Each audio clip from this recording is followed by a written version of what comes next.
بسم اللہ الرحمن الرحیم۔ السلام علیکم۔ کروڑوں درود و سلام سرکار دو عالم صلی اللہ علیہ وآلہ وسلم اور ان کی آل پاک پہ۔ میں ہوں کیسر انجم۔ آئی پی پی نیوز کے پروگرام دستک کے ساتھ ہماری کوشش ہوتی ہے کہ دستک پروگرام میں بڑے بڑے ایوانوں میں بیٹھے ہوئے لوگوں کی قسمت کا فیصلہ کرنے والوں تک آپ کی آواز پہنچائیں اور ان کے ایوانوں کے بلند و بالا دروازوں کو دستک دیں۔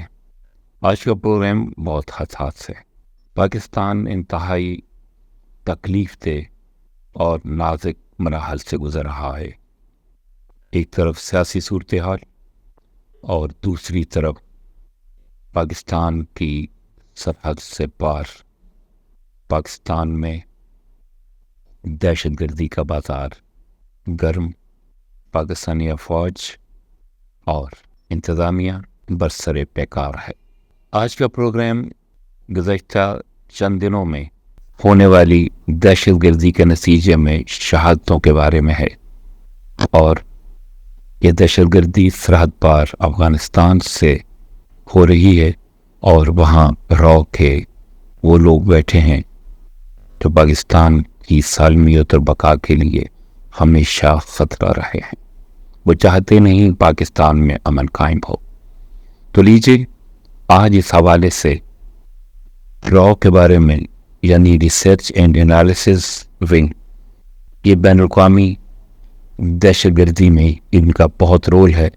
اس حوالے سے مشہور اور معروف دانشور، محقق، صحافی، کالم نویس طارق اسماعیل ساگر کی یہ کتاب ہماری آنکھیں کھول دینے کے لیے کافی ہے۔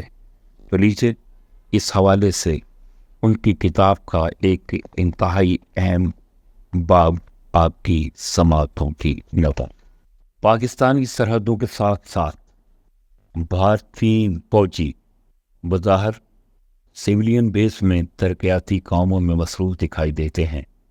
ان میں سے ہر دوسرا فوجی رو کا ایجنٹ ہے، جس کا مقصد پاکستان کی جاسوسی اور تخریب کاری کے سوا اور کچھ نہیں۔ اسی طرح بھارتی حکومت نے رو کو ویلفیئر آرگنائزیشن کا کور دے رکھا ہے، جس کی آڑ میں یہ افغان نوجوانوں کو ورگلا کر اور بھڑکایا گئے ہمارے سرحدی علاقوں میں تھا۔ افغانستان کے اندر رو کے تخریب کاری کی ایک طویل فہرست ہے، اور رو نے تخریب کاروں کے ٹریننگ کیمپوں کا جال پھیلا رکھا ہے، جن میں سے کچھ یہ ہیں۔ طارق اسماعیل ساگر کی اس شورا آفاق کتاب کے حوالے سے وہ لکھتے ہیں کہ کابل کی شمال میں افغانستان کی فوجی چھاؤنی پوشیلہ جدید کے بالکل قریب رو نے ٹریننگ کیمپ بنا رکھا ہے۔ نمبر 2، صوبہ ہلمند کے جنوب میں گریشک کے مقام پر بھی ان کے اڈے ہیں جہاں ٹریننگ دی جاتی ہے۔ نمبر 3، کابل کے شمال مشرق میں پونی شروودی میں 4، صوبہ نمروز کے مغرب میں خاکاک اور حسن کیلاس کے مقام پر 5، صوبہ قندھار میں صابہ صاحب کے مقام پر 6، صوبہ کنٹر میں ڈیرہ نور کے مقام پر ہرات اور سراہ کے فارورڈ بیس کیمپس رو، سی آئی اے اور موساد مشترکہ تعاون سے ایران میں تخریبی کارروائیوں کے لیے استعمال کرتے ہیں، اور ایران مخالف تنظیم جنڈرلا کو یہاں تربیت اور ہتھیار دے کر ایران میں دھکیلا جاتا ہے۔